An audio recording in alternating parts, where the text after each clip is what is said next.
A very good morning, welcome to my channel general knowledge shorts. तो आज हम discuss करने जा रहे हैं पीजीटी बायोलॉजी का important topic, that is organisms and populations.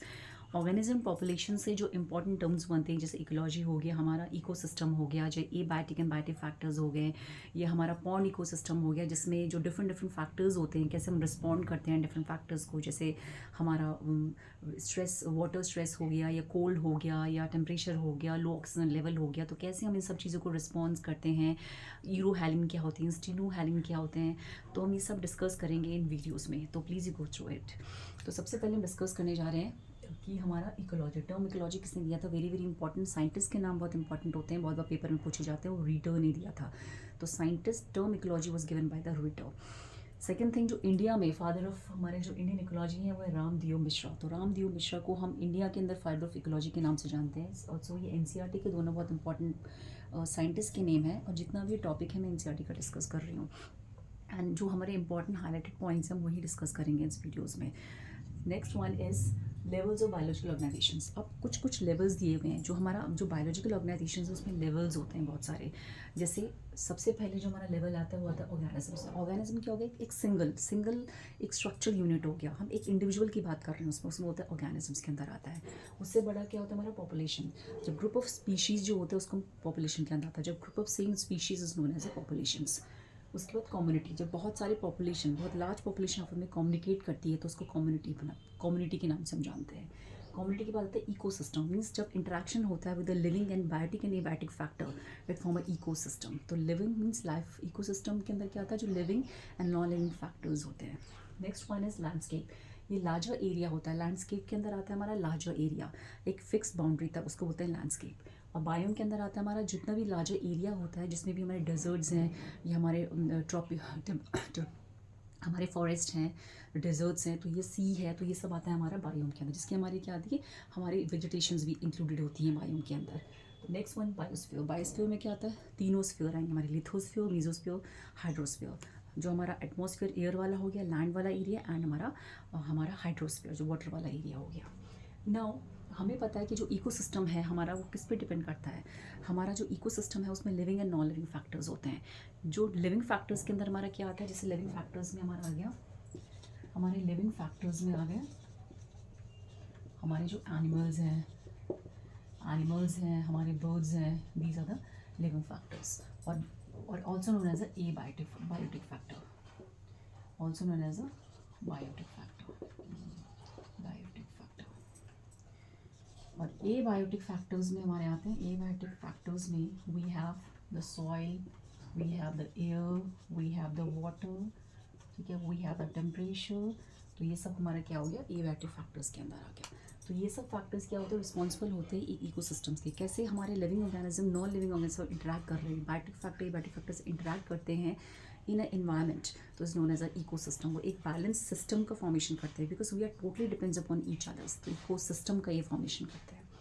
Second thing is, अब अलग अलग इसमें क्या होते हैं, हमारे अलग अलग जो हमारे स्पीशीज़ का फॉर्मेशन होता है। कुछ हमारे हैबिटेट होते हैं, कुछ हमारे होते हैं हमारे जो नीश होता है। तो नीश और हैबिटेट में difference is very very important, कि हैबिटेट और नीश में क्या क्या डिफरेंस है।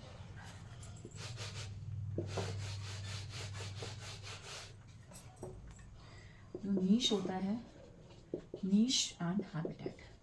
हैबिटेट क्या होता है, वो डिपेंड्स करता है हमारा बायोटिक एंड एबायोटिक फैक्टर्स के ऊपर। किसी प्लेस में जो किसी भी address, habitat is known as address, जहाँ पे कोई ऑर्गेनिज्म रह रहा है, और वो डिपेंड करता है हमारे दो फैक्टर्स के ऊपर। एक होता है हमारा बायोटिक और एक होता है हमारा एबायोटिक फैक्टर।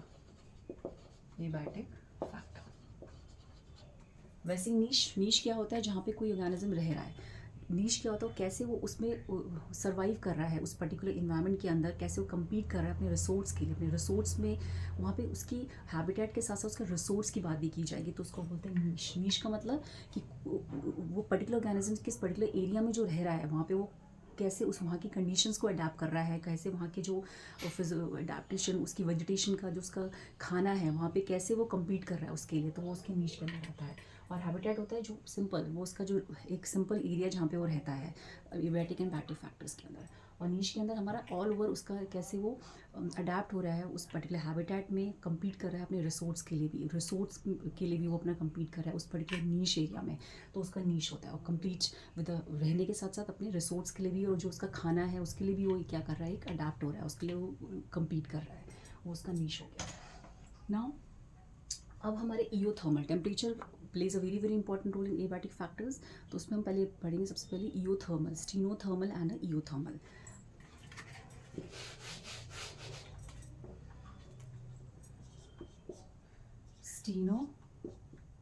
स्टीनोथर्मल और eurythermal. Thermal means temperature. Stenothermal ये होते हैं जो नैरो रेंज ऑफ टेम्परेचर को टॉलरेट कर सकते हैं, narrow range of temperature, range of temperature. और eurythermal which can tolerate wide range of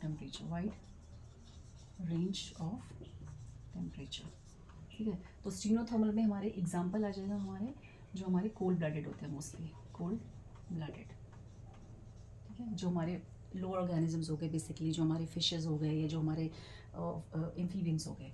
और ये जो हमारे इओथर्मल में आते हैं हमारे, जैसे हमारे एव्स हो गई एंड मैमल्स हो गए, ये एग्जांपल्स हो गए इसके eurythermal. Eurythermal means which can tolerate the wide range of temperatures, stenothermal means which can tolerate the narrow range of temperatures. Very very important temperature की कंडीशंस हम देखते हैं जब एबायोटिक फैक्टर्स के, ये इंपॉर्टेंट टॉपिक है, examples is very very important है।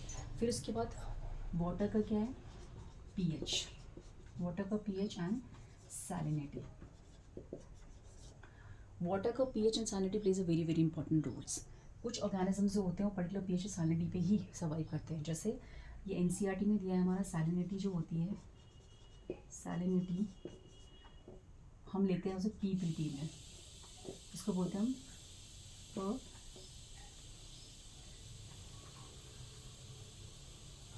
ठीक है। तो ये पीपीटी में हम सैलिनिटी लेते हैं। दूसरी बात क्या होता है, जो सैलिनिटी होती है हम पीपीटी में लेते हैं, और जो सैलिनिटी डिपेंड्स करती है कि अलग अलग वाटर की अलग अलग सैलिनिटी, जैसे इंडियन फिशेज रहते हैं उसमें कितनी सैलिनिटी चाहिए, वो एनसीईआरटी में दे रखा है, सी वाटर के लिए कितनी सैलिनिटी चाहिए कितना। तो जो हमारी इनलैंड में है वो है होती हमारी less than 5 PPT, it's a part पर 1000। फिर हमारे जो मेरीन होते हैं उसमें है 30 to 35 पीपीटी। और जो हमारे लेगून्स है, हाइपर जो हमारे लेगून्स हैं उसमें हमारे 100 PPT. This is a important कि सैलिनिटी भी plays very very important role, कि वाटर का पीएच क्या है, वाटर की सैलिनिटी क्या है, ये भी एक एबायोटिक फैक्टर है जो बहुत इंपॉर्टेंट रिस्पॉन्सिबल होता है किसके लिए, for the survival of the हमारे ऑर्गेनिजम्स के लिए।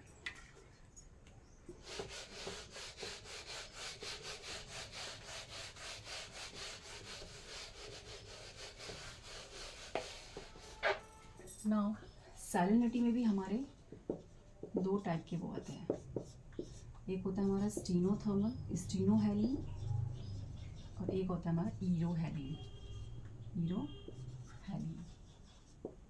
स्टीनोहेलिन which can tolerate the narrow range of salinity,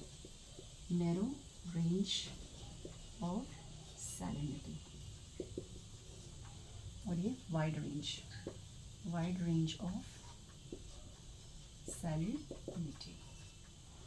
examples salmon और एग्जाम्पल शार्क, इसका एग्जाम्पल शार्क, इसका example salmon. Which can tolerate the wide range of salinity is called euryhaline and which can tolerate the narrow range of salinity is called as स्टीनोहेलिन।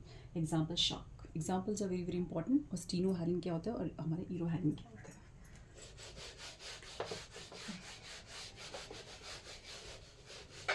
Now abiotic factors में आता है हमारा light also plays a very very important role. Light की intensity क्या है, plays a very very important role. Intensity क्या है light की, या लाइट का ड्यूरेशन क्या है, या रेंज क्या है लाइट की। जैसे हमारी 400 to 700 नैनोमीटर क्या है, मतलब रेंज हमारी चाहिए होती है हमको, लाइट की क्या रेंज है, क्या इंटेंसिटी, क्या ड्यूरेशन है, ये plays a very very important roles. वैसे ही जैसे हमारा इकोसिस्टम होता है, इकोसिस्टम में जो ये वाला एरिया होता है वो होता है हमारा लिटोरल जोन, लिटोरल जोन, ठीक है। ये वाला होता है हमारा बेंथिक जोन, ठीक है। ये होता है हमारा लिम्फेटिक जोन, जोन, ठीक है। ये होता है हमारा लाइट जहाँ पे आ रही है वो भी लाइट के जरिए यूफोटिक जोन, यूफोटिक जोन, फिर डाइफोटिक जोन, डाइफोटिक जोन, ठीक है। प्रोफंडल जोन, प्रोफंडल जोन, और फिर नीचे जो होती है यहाँ पे नो लाइट, नो लाइट। अब इसमें से एक इम्पॉर्टेंट क्वेश्चन ये बनता है कि सबसे ज़्यादा जो रेड एल्गी है, रेड एल्गी है वो कहाँ पाई जाती है? बेंथिक जोन में पाई जाती है। तो रेड एल्गी सबसे ज़्यादा बेंथिक जोन में, डार्क एरिया में पाई जाती है, बेंथिक जोन में। तो कौन सी एल्गी जो है सबसे ज़्यादा बेंथिक जोन में पाई जाती है? रेड एल्गी पाई जाती है। लिटोरल जोन में सबसे ज़्यादा डाइवर्सिटीज़ होती है, मोर लाइट एंड मोर प्लांट्स का यहाँ पे बनती है। लिटोरल जोन में सबसे ज़्यादा लाइट पड़ती है, जो शैलो वाटर जोन होता है, ये साइड का जोन होता है और ये शैलो वाटर होता है द शोर, और सबसे ज़्यादा लाइट पड़ती है यहाँ पे, सबसे ज़्यादा यहाँ पे जू प्लैंक्टन और सबसे ज़्यादा प्लांट्स भी यहीं पाए जाते हैं लिटोरल जोन में।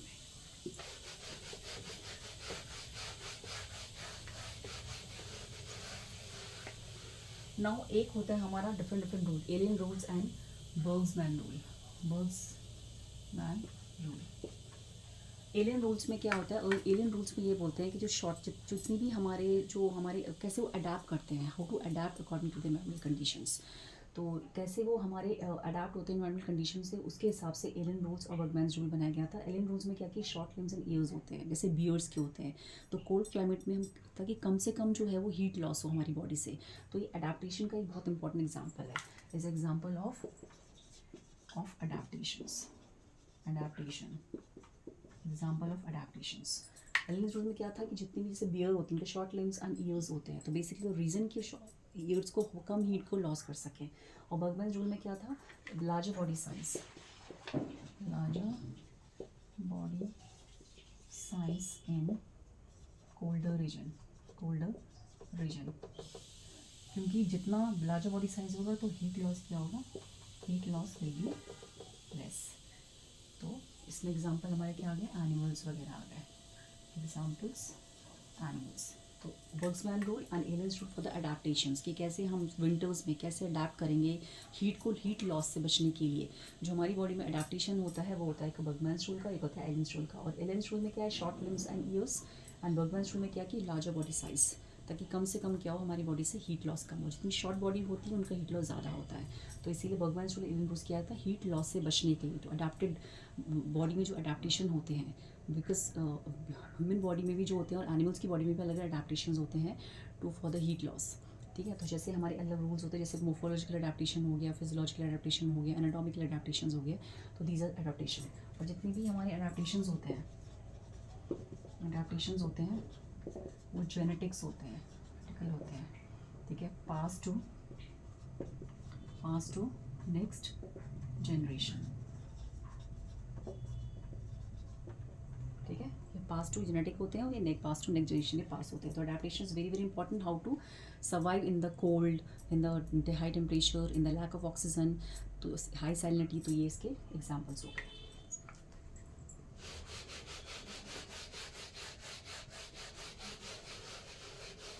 नाउ अब हमारा ये भी आता है कि how to respond to the stress. जैसे कुछ हमारे रेगुलेटर होते हैं, कुछ हमारे कन्फर्मर्स होते हैं, कुछ हमारे पार्शियल रेगुलेटर्स होते हैं। तो किस तरीके से कुछ ऑर्गेनिजम्स होते हैं कि कैसे वो अपने रिस्पॉन्ड करते हैं, how the respond to the environment. कुछ जो होते हैं वो हमारे रेगुलेटर्स होते हैं, ठीक है।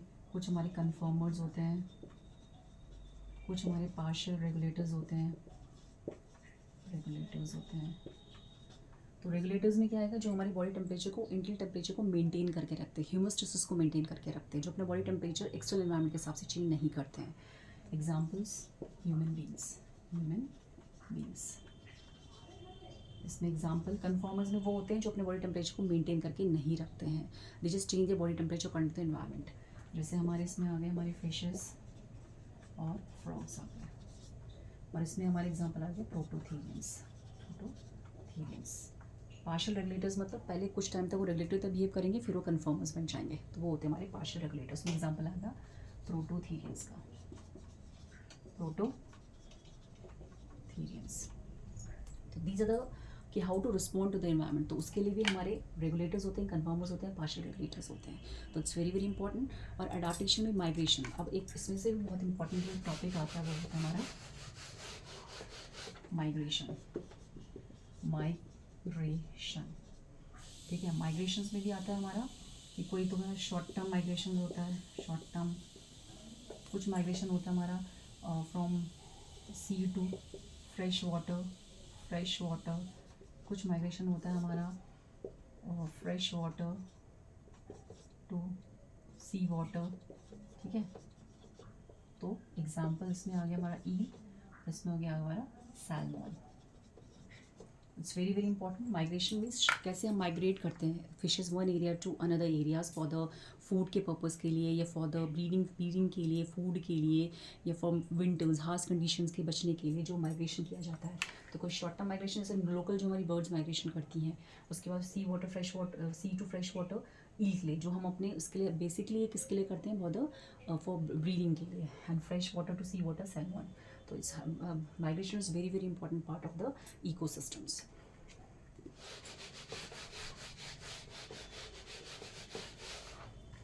Now we have another important topic, that is a temperature.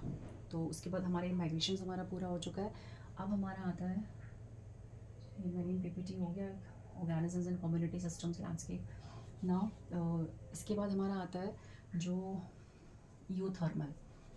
Migration के बाद हमारा माइग्रेशन में हमारे जो इंपॉर्टेंट टॉपिक्स हमने कर लिए सारे, कि हमारा कौन कौन सा माइग्रेशन, शॉर्ट टर्म माइग्रेशन होता है हमारा, फ्रॉम सी टू वाटर होता है, या वाटर टू सी होता है migrations. Then we have other population sorry, एक हमारा आता है हमारा स्लीप, जिसे बोलते हैं ना हमारा सस्पेंड में क्या होता है, सस्पेंड में ये होता है कि हम जो अलग तरीके से क्या कर रहे हैं, कुछ हमारी होती है एस्टिवेशन, जिसमें हमारी एक्टिविटी सस्पेंड हो जाती है, all the activities of organism suspend और हाइबरनेट हो जाती है, एस्टिवेट हो जाते हैं। कुछ हाइबरनेशन दिखाते हैं, हाइबरनेशन। तो एस्टिवेशन क्या होता है, समर स्लीप, और हाइबरनेशन क्या होता है, विंटर स्लीप्स बोलते हैं हम उसको, हाइबरनेशंस को। अब एस्टिवेशन जो समर स्लीप्स होता है बेसिकली, जिसमें मोस्टली हमारे जैसे विंटर स्लीप्स में हमारे फ्रॉग्स होते हैं या लिजर्ड्स होती हैं, वो अंदर चली जाती हैं, हाइबरनेट हो जाती हैं, तो ये हमारे हाइबरनेशंस के अंदर आते हैं। समर स्लीप्स में भी कुछ हमारे जैसे एग्जांपल जो कुछ हमारे इंसेक्ट्स वगैरह होते हैं, वो समर स्लीप में एस्टिवेशन हो जाते हैं, तो इसमें एक एग्जांपल आ गया हमारे एस्टिवेशन समर स्लीप्स में। और कुछ हमारे हाइबरनेट मतलब जो विंटर स्लीप्स होता है, और एस्टिवेशन होता है हमारा समर स्लीप्स। तो ये कॉल्ड अ सस्पेंड मतलब इसमें हमारी एक्टिविटी क्या होती है, सस्पेंड हो जाती है, हमारी एक्टिविटी हम करना बंद कर देते हैं कुछ समय के लिए, जैसे aestivation and the hibernation is very very important topic for this.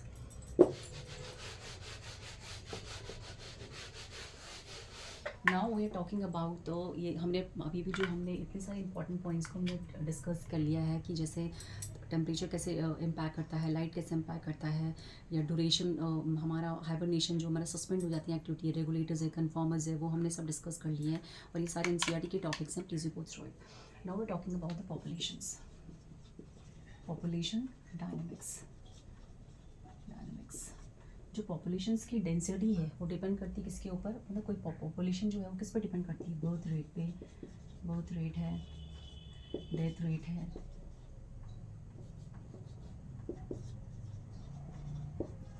Death rate है, बर्थ रेट है एंड डेथ रेट है, बर्थ रेट के ऊपर, डेथ रेट के ऊपर, ठीक है, माइग्रेशंस के ऊपर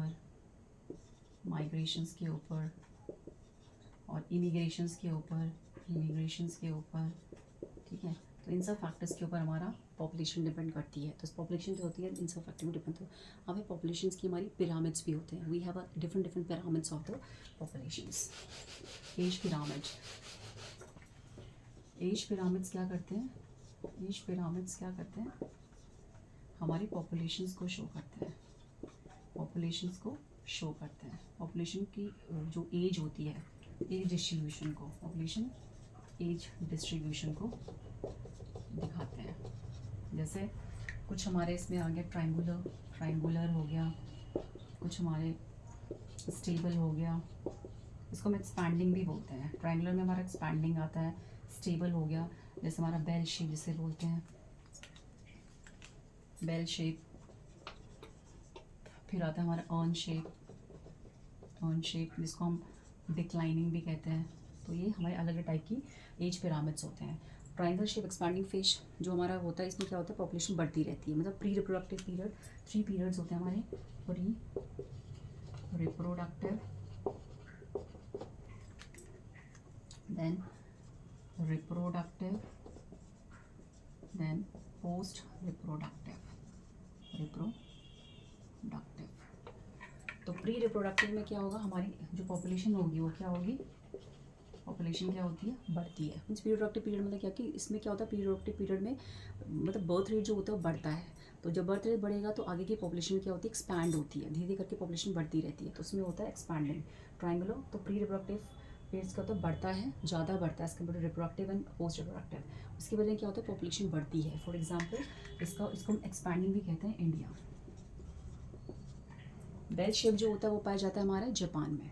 एग्जाम्पल इसमें स्टेबल होती है, जितना बर्थ रेट उतना डेथ रेट, वो होती है हमारी एग्जाम्पल जापान। तो जितनी बर्थ रेट उतनी डेथ रेट होती है हमारी इसमें बेल शेप में, जिसको हम स्टेबल भी कहते हैं। और अर्न शेप होती है हमारी डिक्लाइनिंग। अर्न शेप कौन सी होती है हमारी, डिक्लाइनिंग होती है, डिक्लाइनिंग। इसमें क्या होता है, जो पॉपुलेशन होती है वो क्या करती है, धीरे धीरे करके डिक्लाइन होती रहती है। मीन्स जो पॉपुलेशन होती है हमारी क्या होती है, धीरे धीरे करके जो प्री रिप्रोडक्टिव हमारा जो होता है वो कम होता है। मतलब जो प्री रिप्रोडक्टिव हमारा पॉपुलेशन होती है वो कम होती है, जिसके कारण क्या होती है, जो हमारी धीरे करके जो पॉपुलेशन होती है वो हमारी क्या होती है, डिक्लाइन होती रहती है। ये हमारी पाई जाती है हमारी नॉर्वे में। एग्जाम्पल नॉर्वे, ये नॉर्वे में पाई जाती है हमारी अर्न शेप की, हमारी जो हमारा पिरामिड्स होता है, अर्न शेप का जो हमारा पिरामिड होता है। तो 3 टाइप के हमारे एज पिरामिड्स होते हैं। One is a triangular, stable, bell shape and urn shape को हम डिक्लाइनिंग भी कहते हैं। तो these are different type of age pyramids. Age factors population किस पे डिपेंड करती है, birth rate, death rate, your immigration and emigration के ऊपर। तो ये कुछ इंपॉर्टेंट क्वेश्चन, प्लीज़ एक इम्पॉर्टेंट क्वेश्चन और है, जब हमारा नीचे होता है जो आर्की बैक्टीरिया होता है, जो नीचे हमारा सरफेस होता है सी का, वहाँ पे एक हाइपोथर्मल वेंट का फॉर्मेशन होता है। थर्मल वेंट का फॉर्मेशन होता है, जहाँ पे क्या, कौन से बैक्टीरिया पाए जाते हैं यहाँ पे, कौन से वाली जीव यहाँ पे सर्वाइव कर पाते हैं। एक क्योंकि यहाँ से हीट जब स्केप होती है, वाटर की फॉर्म में इवेपोरेट होता है यहाँ से, तो हाइपोथर्मल वेंट का फॉर्मेशन होता है यहाँ पे, जहाँ पे आर्की बैक्टीरिया पाए जाते हैं। आर्की बैक्टीरिया, क्योंकि Archie bacteria can tolerate the high range of temperatures, high range of temperature. तो पॉपुलेशन डायनामिक्स से बहुत इंपॉर्टेंट क्वेश्चंस बनते हैं कि जो एक्सपैंडिंग जो होती है पॉपुलेशन किस में पाई जाती है, इंडिया के अंदर। बेल शेप जापान के अंदर, इसमें स्टेबल होता है बर्थ और death rate. Last is earn shape जो नॉर्वे में पाया जाता है, ये कैसा होता है, डिक्लाइनिंग होता है। तो यही आपसे कीवर्ड्स पूछे जाएंगे, डिक्लाइनिंग किस में होता है, या स्टेबल किस में होता है, या एक्सपैंडिंग किस में होता है। Examples are very very important for the exams, I am telling you. उसके बाद आज हमने जो इंपॉर्टेंट, ये सिर्फ अभी इंपॉर्टेंट एक ही पार्ट है, इसके बाद आगे के जितने भी इंपॉर्टेंट पॉइंट्स है वो हम नेक्स्ट, जैसे एक्सपोनेंशियल ग्रोथ फेज़ है, ये हमारा जे शेप कर्व है, या सिग्मॉइड शेप कर्व है, पॉपुलेशन से रिलेटेड जो हमारे और इम्पॉर्टेंट टॉपिक्स हैं वो आगे डिस्कस करेंगे। तो जितने भी हमारे ये इंपॉर्टेंट टॉपिक्स थे, इट्स वेरी वेरी इंपॉर्टेंट, चाहे आप इसमें जितने भी इंपॉर्टेंट टॉपिक्स हैं वो मैंने सारे डिस्कस किए हैं। जैसे स्टीनोथर्मल है या ईरोथर्मल है, स्टीनोहैलिन है, ईरोहैलिन है, examples are very very important. Littoral zone में कौन सा वाला जोन जो होता है सबसे ज़्यादा प्रोडक्टिव होता है, तो लिटोरल जोन जो शेलो वाटर जोन होता है। बेंथिक जोन में कौन से एल्गी पाए जाते हैं, रेड एल्गी पाए जाते हैं, वेरी वेरी इंपॉर्टेंट कि कौन सा वाला एल्गी सबसे ज़्यादा dark region, benthic zone is a dark region zone, ठीक है। और प्रोफंडल जोन जो होता है जहाँ कोई लाइट नहीं होती, it's very very important, red algae पाई जाती है। जो हाइपोथर्मल हमारा वेंट होता है वो वहाँ पे कौन से बैक्टीरिया पाए जाते हैं, वहाँ पे आर्की बैक्टीरिया पाए जाते हैं, क्योंकि वहाँ पे टेम्परेचर बहुत ज़्यादा हाई होता है। और ये जो हमारे बहुत प्रिमिटिव टाइप के बैक्टीरिया होते हैं, आर्की बैक्टीरिया। उसके बाद जो हमारे इंपॉर्टेंट क्वेश्चन किए थे साइबेरियन क्रेन से, इंपॉर्टेंट क्वेश्चन बनता है कि साइबेरियन क्रेन जो होते हैं वो माइग्रेट करते हैं, और कहाँ पे माइग्रेट करती हूँ, ये जो भरतपुर हमारी सेंचुरी है, क्यूलेदुना नेशनल पार्क राजस्थान के अंदर, वहाँ पे ये माइग्रेट करते हैं साइबेरिया से, जो साइबेरियन क्रेन्स होती हैं, फॉर द अनफेवरेबल कंडीशंस के लिए, to protect from the unfavourable condition. Winters में ये साइबेरियन क्रेन जो होती है वो साइबेरिया से कहाँ आती है, किलिदेरा नेशनल पार्क जो हमारे कहाँ पे है, राजस्थान के अंदर है। ये इंपॉर्टेंट क्वेश्चंस है। जो हमारे इनलैंड की जो फिशरीज होती हैं उसका जो कितना सैलिनिटी चाहिए होती है वो है 5 ppt से लेस। मेरीन के लिए 30-35 ppt चाहिए होती है। तो these are the NCERT basic questions, and I have discuss all the questions here in the one part. Second part हम नेक्स्ट वीडियो में डिस्कस करेंगे, एंड आई होप तो so please you go through it, and I hope you like my video. Thank you.